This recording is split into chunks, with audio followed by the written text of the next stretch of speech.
Hey guys, for today's video we are going to beat Dream Drop Distance using only Flowmotion attacks. I was given this challenge in the comments of one of my older videos and thought it would be interesting to do.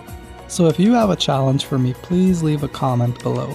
The rules of the challenge are very simple. Just as the title says, the only way that I can attack enemies is to use Flowmotion attacks.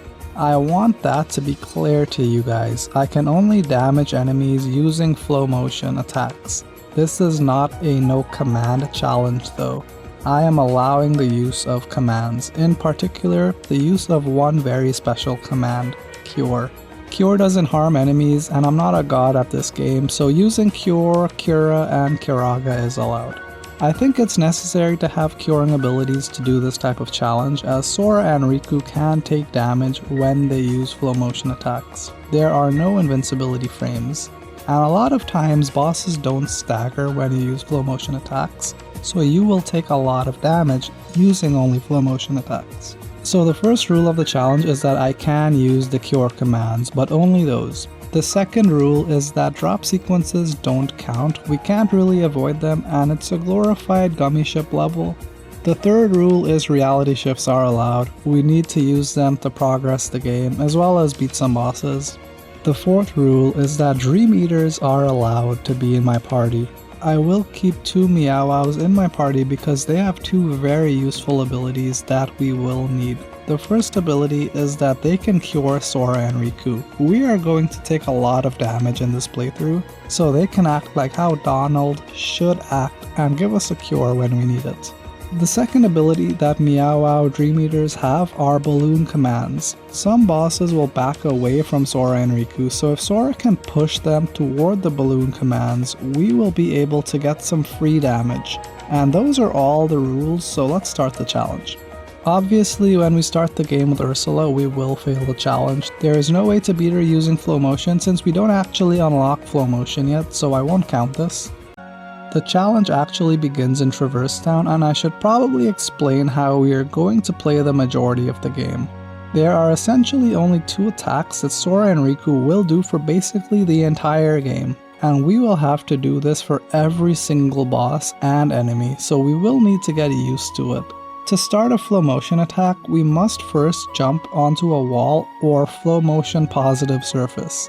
From that point, we are given 2 options of attack. The first attack we can do is by jumping into the air from the wall and hitting the attack button to do a ground pound attack that hits a few enemies in the range of said attack. The second attack we can do is by hitting the dodge button from a Flowmotion positive wall. This causes Sora or Riku to dash in the air. During the dash, if we press the attack button, Sora and Riku will do a spinning attack. This attack will be used a lot for bosses as the range of the spinning attack is super long, so we can clear a lot of distance with it. Basically, the ground pound attack should be used for basic Dream Eaters and the linear dash attack should be used for bosses. Having completed the challenge, that is my very basic and obvious advice. Starting with Sora's boss fight against the Hoko Monkey, it's actually not that bad. We can literally choose to go into the alley to fight the boss or be on the roof of the building to fight him. If you choose the roof, just make sure that you are near a wall. Don't rush it with Sora. Spoiler alert, as you guys may soon be able to tell, for a lot of the upcoming fights, they're going to take a lot more time than if we were to fight them normally. As for the Riku boss fight, this is a lot easier than Sora's fight. The main reason being this grind rail in the room is our best friend. We need to buy it flowers after this fight. Every time that Riku gets on the grind rail, we can immediately do a Flowmotion attack which will make Riku teleport depending on wherever he is and hit the boss. I feel so cheap doing this attack, but it's very effective and easy to do. Just spam this for a minute or so and you should make the Hoko Monkey go bananas with your mad skills. And that's mad skills with a Z. Or with your awesome grinding attacks, the Hoko Monkey will go ape spit with how hard you beat him. I'm not sure which one of those bad puns I like better, but the point is the Hoko Monkey is going to die, and I'm not monkeying around. I can see the flood of dislikes already. Anyways, after those bad puns, we are in Tron's world. Let's start with the Riku boss fight against Gamantis since it's easier of the Tron bosses to do. Firstly, you will have to use reality shifts for Comantus. If you don't, the boss will regenerate its health and you'll have to spend 5 more minutes whittling down his health to do the reality shift again. That's sort of why I made the reality shift rule, as we can't avoid using it. And we got super lucky with this fight. Around the arena there are some grind rails just like from the previous boss fight, so we can use Flowmotion on it and we can use the same teleporting move to slowly kill Comantus. This isn't a speedrun challenge, so we will eventually win doing this. As for the Tron boss fight, we obviously can't fight him in the center of the arena, but luckily we don't have to. Just like Waldo finding you or Google searching for you in Soviet Russia, Tron will come to us. If you go to one of the corners and wait there, Tron will get lonely and come to Sora. When he does that, we can use Flowmotion on the corner walls, so we will be able to beat him, and using this strategy is really the only way we can damage him. The problem with this fight happens when Tron decides to flip the world. For me, the fight gets a little harder since the controls are inverted. Up is down and right is cheese. It's still possible to get Flowmotion on the walls and attack Tron, but it just prolongs the fight. Despite Tron not being able to regenerate health like Comantus, this fight is a lot tougher. The reason being that when he has 1 or 2 health bars, he will constantly flip the world for every other move he does. This is super annoying. I tried playing upside down, but I realized that I'm not Batman and had to play right side up. Anyways, after a lot of world flipping and Flowmotion attacks, I was able to finally beat Tron. Next we will have the Hunchback's World. Getting through the world is a bit interesting. Flowmotion attacks work on the walls inside the dungeon and you can destroy the magical pots with Flowmotion, so you don't have to worry about that. Even Wargoyle with Sora is easy. We can jump on a wall and spam Flowmotion to beat the grounded Wargoyle. Riku is a little more involved. I was very worried about Riku's visit. It is at this level that I figured out the true range of the dash spinning Flowmotion attack. The range is crazy, like super crazy, like beat Kingdom Hearts Dream Drop Distance using only Flowmotion crazy. I was expecting to fail the challenge here, but thanks to Riku's attraction to Wargoyle, he'll move across half of the battlefield. And you won't have to exclusively use the spinning linear Flowmotion attack either in order to damage the flying Wargoyle above the abyss. Wargoyle sees that Riku is putting in all this effort to maintain their toxic relationship, so he'll eventually come to the top of the church and fight Riku. The fight will go a lot faster once he flies close to Riku, as we literally have to travel less of a distance to wage war on the Wargoyle. Next up is the Prankster's Paradise. Same deal as with Wargoyle to beat Riku's boss, just take your time for it. It reminds me of my ex-girlfriend. Sometimes it wants to be close to Riku, but if it's too close to Riku, it'll constantly attack him. However, it'll run away from Riku and hang on the ceiling like my half-vampire ex-girlfriend when it randomly decides to, which is annoying. Also, my ex-girlfriend is half Dream Eater since she destroyed my dreams. Like this boss is destroying my dreams of finishing this fight in 10 minutes. So it's long, so we will spend more than half of the fight chasing it. The Klopster boss also studied dark arts with Maleficent, so like my ex, it's half witch. The reason being it leaves these balloon things for us to alter gravity. Luckily, Flowmotion attacks work on these balloon things, so you will be able to flip the world and continue attacking the boss. It's just a pretty long fight honestly, but like my half vampire, half witch and half dream eater ex-girlfriend, you will need to be ready to cure at a moment's notice because the boss hits hard. I don't think the fractions add up to 1, but I was never really good at geometry. The point is to be ready to heal. Did I need to spend this long talking about the Dream Eater boss and comparing it to my ex with the very obscure tangent? No. Is it that funny? No. Is this ex-girlfriend also not real and lives in another country that lost her phone number? Yes. Sora's fight is longer but easier to do. Unfortunately, we can't use Flowmotion on the inner wall to start Flowmotion attacks, but we can use Flowmotion on the outer walls to attack, so this fight should only take a few minutes to complete. Even when the boss does the drill attack where it spins the claws like a blender, Sora can Flowmotion through his blender attack and not die. Realistically, we should die going through the blender, but in Dream Drop Distance we will take some damage. When you do take too much damage, you can just heal yourself and repeat this process. Eventually, when you do damage him enough and you have to release Monstro, you can use Flow Motion on the outer wall and dash over to the inner wall to release Monstro. On our second trip to Traverse Town, Riku doesn't have any bosses and completing his journey there is easy enough. As for Sora, we will have to fight 3 bosses, the Hoko Monkey, Wargoyle, and the Crab boss. None of them are particularly difficult to defeat, honestly, since this is a Flow Motion only challenge and we literally are in the 3rd district room, which contains Flow Motion positive walls. These boss fights are easy since we can actually attack. We won't have to retreat a super far distance to start another Flow Motion attack either, since all of these bosses like to stay near a wall in this very small room. Unrelated to the challenge, but something that I feel I cannot say enough, is that without the cure ability, this challenge would become deadly and incredibly difficult since we take a lot of damage using only Flow Motion. If we don't allow cure, I would be singing a different tune, cursing in this video, and there probably wouldn't even be a video.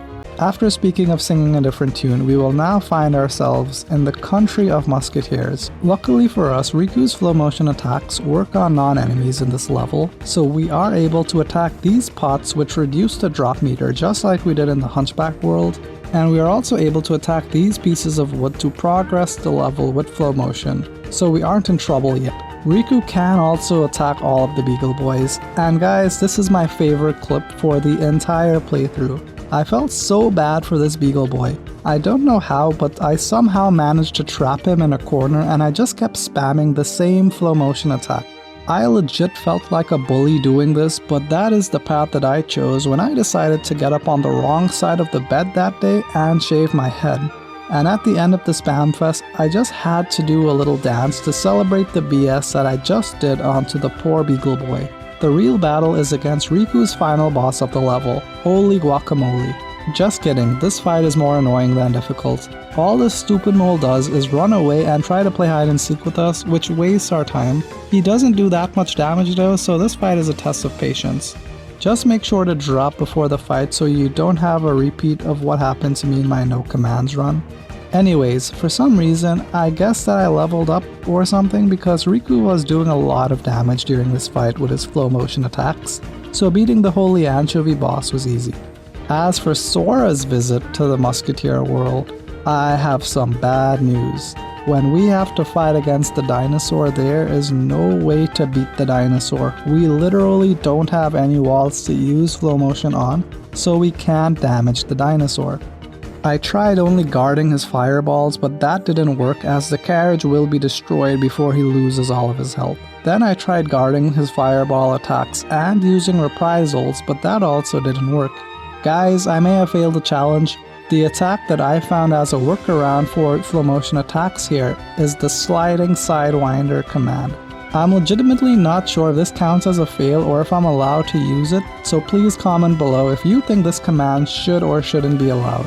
Sliding Sidewinder is not a Flow Motion attack per se, but with that logic we also can count reprisals.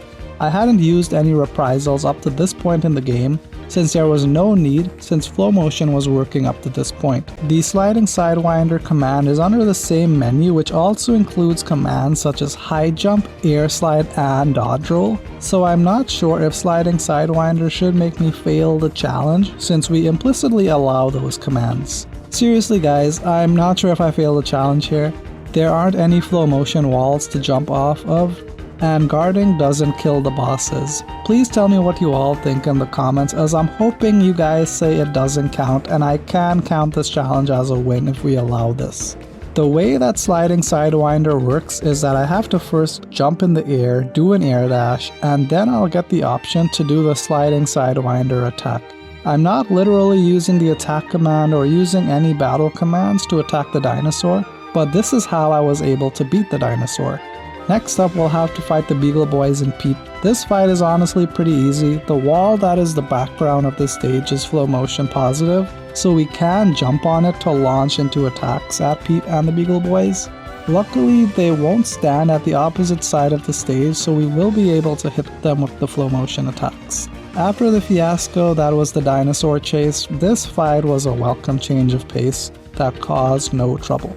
Next up is the Symphony of Sorcery level.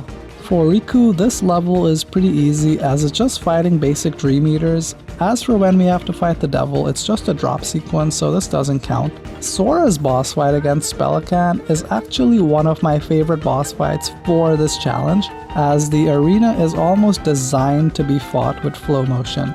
All of the moon rocks are Flowmotion positive, which means that they don't mind being kicked off of and being a launching pad for Sora to attack Spelacan. This is the only fight in the game where using only Flowmotion doesn't feel like a total pain to use, so for this challenge I had the most fun fighting this boss. However, I wasn't doing as much damage to Spelacan as I initially thought, and I guess that he used his desperation move on me, and his desperation move is to channel my ex-girlfriend's half-witch persona and fly away on his magic broom. Once you catch up to him and are able to continue the fight, you will be able to use a few more Flowmotion attacks and finally cast the Spell of Death on Spelacan to win. Now we can finally go to the world it never was and beat the game. Well, things get complicated in the world it never was. Just like when we fought the dinosaur, there is no wall to actually jump off of when we fight Xemnas. I was really scared because I thought that we would be forced to use more of the sliding Sidewinder attacks, and I didn't want to make that a habit for bosses, as it may not be allowed. But then something magical happened. It turns out that the Meow Wow Dream Eaters were actually damaging Xemnas. I was so happy, guys. I thought that they could win the fight for Sora, so I was just going to run around the area for 30 minutes or however long it took for the Dream Eaters to kill Xemnas. But just like a fat kid at a buffet, opportunity smiled on me. I really was not expecting this and didn't know about this. It turns out that when Xemnas uses his force field walls, Sora is actually able to use those walls to use Flowmotion attacks, as these are Flowmotion positive walls. I had dodge rolled into one by accident, but just like my existence, this was a happy accident. Basically, until the end of the fight, we are praying for Xemnas to use his wall move so we can jump on it to use Flowmotion attacks. It's actually a lot of fun to fight in this way. Next up is the anti-black coat nightmare. I really hate this fight. This boss took me upwards of 4 hours to beat. Please consider liking the video, guys, so my frustration wouldn't account for nothing. Thanks to hindsight being 2020, I realized now that I should have leveled up before the fight, but I didn't. The reason this fight took me over 4 hours to beat is because of his death move. This move is terrible for a few reasons. The first reason is that it's basically the Heartless move Sephiroth uses and sucks out all of your HP, leaving you at 1 HP.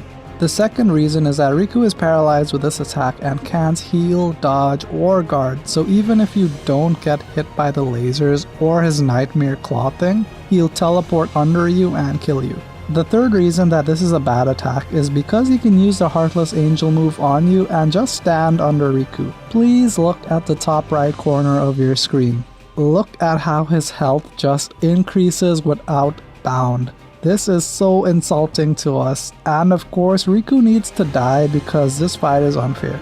This is entirely why this fight took me over 4 hours to complete. The boss essentially has infinite health, as he can siphon out health from Riku indefinitely. I mean, the obvious solution is to not heal, but Riku will take damage in a normal playthrough, and Flowmotion attacks on this boss will be a surefire way to get Riku to take damage, so we will need to heal. This is why the fight took me so long to complete. The boss can just say that he's not finished with us and refill some of his health bars with the Heartless Angel attack. I have no idea how to avoid this. If you know how to avoid this move, please leave a comment down below. I swear that I've guarded the health siphon move, been in the air and guarded, but I've gotten caught in all situations. I was also not doing a ton of damage when I did in fact hit him with the Flowmotion attacks, so that contributed to this fight taking a while to complete. Luckily, the good news is that the entire circumference of the arena is Flowmotion positive, so we can use the walls to attack him, so it's theoretically possible to beat the boss using only Flowmotion attacks. Actually, it's not theoretically possible anymore, it's possible. I don't know how I did it, but after many deaths, crying, and a lot of yelling at the TV, I was finally able to beat the boss using only Flowmotion. The fight itself took me over 15 minutes to do, guys, and this was not the end of my torment. Once I beat Anti-Blackcoat Nightmare, I wanted to save the game and end my torment of this challenge for the week, but DDD is not a nice game. I had 2 more bosses to fight, and there's some bad news. We have to fight Ansem, and just like the dinosaur boss fight in the Country of Musketeers, there are no Flowmotion positive walls. Because of this, I was forced to use the sliding crescent to beat Ansem. This is Riku's version of Sora's sliding sidewinder move. I'm really not sure if this move is allowed, but I had to solely use this to beat Ansem in space. It took me about a full hour to beat Ansem using this move. He has a ton of health, and Riku doesn't do that much damage with this move, but it's possible. I really hope this move is allowed, as I spent so much time thinking about this during the hour-long fight that I was questioning why I was even doing this challenge. What adds some difficulty to this fight is Riku and Ansem are always falling. The sliding crescent attack only moves Riku on the X-axis and not the Y-axis. What that means is because Ansem is always a few feet below Riku, Riku may miss his attack because he's too high, and the only way that Ansem will move higher is when he attacks, which is about every 30 seconds, so you'll be waiting a long time. And unlike when you use your Flowmotion attacks, the sliding crescent move doesn't have a lot of range, so you will need to be close to Ansem. Overall, this fight is easy difficulty-wise, as you won't die since you have only cure commands, but it's the longest fight in the game since you have to wait for Ansem to counter-attack, and then you'll get the opportunity to do some chip damage. And lastly, for the third fight in the boss rush, we will have Ansem too. Of the 3 fights, this is the easiest and most relaxing fight. You can run over to the walls directly in front of Ansem, which are Flowmotion positive to start Flowmotion attacks. After the Anti-Blackcoat and Ansem 1 fight, I was so happy that this boss wasn't an hour-long fight. I legit was scared the game would take another hour from me for one more boss. And finally, we have one of the hardest bosses in the game, young Xehanort. So there is good news and bad news. Let's talk about the good news first. We are theoretically 100% able to beat him using only Flowmotion. At least the first part. The 2 poles on the side of the arena are Flowmotion positive, so we can whittle down his health using them. In addition to the stripper poles, there are also walls on the circumference of the arena that we can use to start Flowmotion attacks, so we aren't limited to the stripper poles. Xehanort will also come to you at this part of the fight, so you can stay next to the wall on the outer circumference of the arena and fight him there. And that's all the good news. He is theoretically possible. When Xehanort goes to the center of the arena where we have to use a reality shift on his clock, things are about to get rough. If you are too slow and have been relying on the back wall, you'll have to redo the fight. However, that is easily fixed by not being slow. The bad news occurs when you actually use the reality shift and get to the final phase of the fight. This part is theoretically possible to beat with Flowmotion, so let me tell you guys why it's 99% impossible. The main reason that this boss is 99% impossible is because we have a timer. Unlike literally every other boss fight in the game, we have a time limit in which we have to damage the boss. This is what makes this fight essentially impossible for this challenge. Using only Flowmotion to beat literally every other boss in this challenge was possible, but also very slow and tedious. But we could do it because we didn't have a timer. Specifically for this clock boss, we need to find a wall or a stripper pole and then attack the clock. The problem is that we don't have enough time to do it. Even on regular normal playthroughs without any restrictions, there is a chance that you take too long and have to redo the fight. So this clock is 99% impossible to do. Unfortunately for me, there is a reason I say it's 99% impossible. There is a 1% chance of beating him. I thought of a solution which I did not want to implement, but I had no choice since this challenge demands it. As is the case of most RPGs, the answer to a lot of problems can usually be solved by leveling up. And that is exactly what I did for a few hours solely to fight young Xehanort. Please guys, like the video and leave a comment as this fight and preparation for this fight takes a while. Now having leveled up, when we fight the clock, we will definitely be doing more than enough damage to compensate for the slow wind-up for Flowmotion attacks. If we use the back wall or the pole, Riku can easily slide all the way to the clock, and with a few handful of combos we will win.